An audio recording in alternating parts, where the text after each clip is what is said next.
PF RDA గురించి నేర్చుకుందాం.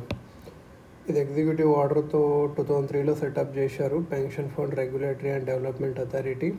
2013లో statutory status ఇచ్చారు. హెడ్ క్వార్టర్ ఢిల్లీలో ఉంటుంది.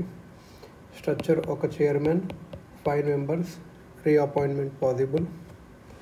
ఏం చేస్తుందంటే నేషనల్ పెన్షన్ సిస్టమ్ ఉంటుంది కదా, దాన్ని చేస్తుంది. ఫండ్ మేనేజర్స్ని సెలెక్ట్ చేస్తుంది.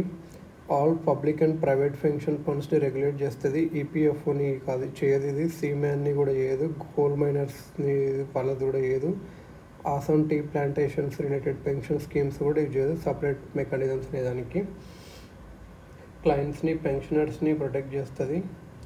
లిక్విడిటీని, auditing, investment norms for pension funds చెప్తుంది. సివిల్ కోడ్ పవర్స్ ఉంటాయి. Financial awareness generation through pension Sanchay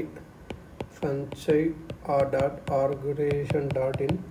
Pension FDI is linked with insurance FDI, so not decided by PFRDA. Social security for overseas Indians.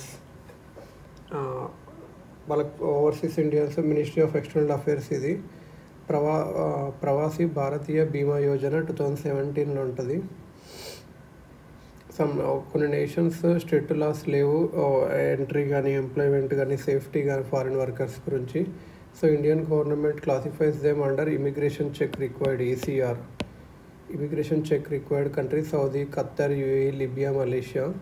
Compulsory for Indian workers going to ECR nations to join Pravasi Bharatiya Bima Yojana.